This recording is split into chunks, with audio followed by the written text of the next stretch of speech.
And welcome back to the TV5 Morning News on this Monday morning. If you see torn pieces of fabric and you see branches with berries on, it must mean that Tracy Marceron is here from Between Friends, and you are here this morning, and we're making fall festive.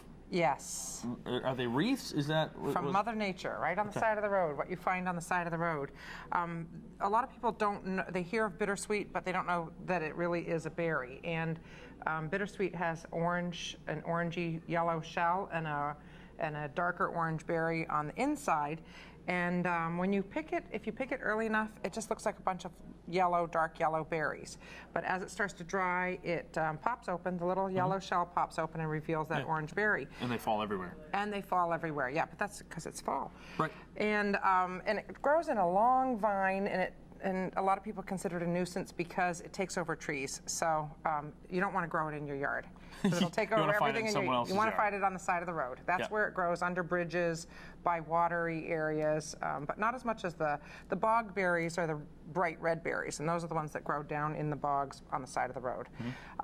This you see all over the interstate, but you're not really supposed to pull over and grab it. You're not supposed to do that. But I take the vines and I wrap them around each other to And they're pretty pliable. You can do a lot with them. They are, especially if you don't wait too long. And then you might find a branch that's already got a nice vine or a piece of a tree attached to it. So just have yourself a good pair of cutters and wear gloves, because it likes to wrap itself around thorn type things. Oh, so nice, you might get a good thorn in your hand. And just keep wrapping those vines together until you get a cluster. Then you can begin bending them. You might hear a snap or two, but it's okay. Just continue to bend and work that into a circle.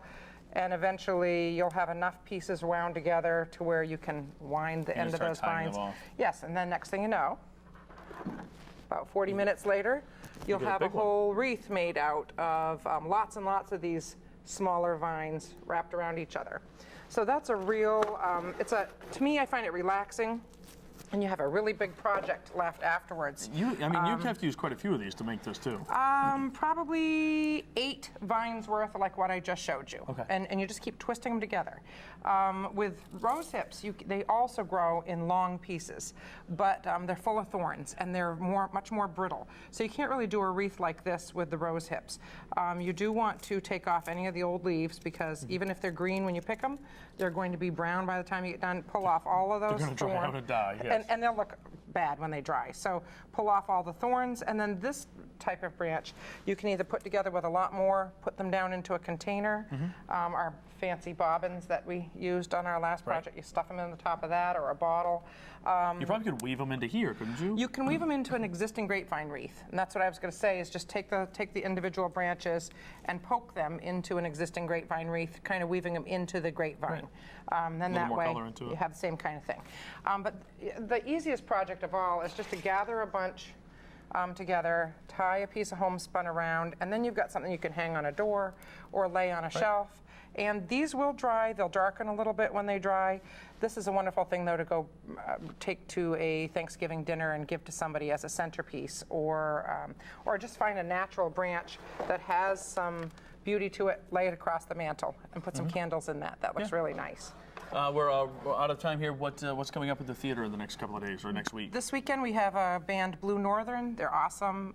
They'll be playing Friday night, and Saturday night we have Sentimental Journey. So if you like to dance or just like to watch people do swing dance, ballroom dancing, then it's an 18-piece jazz orchestra. So it's 39 Center Street in Brewer.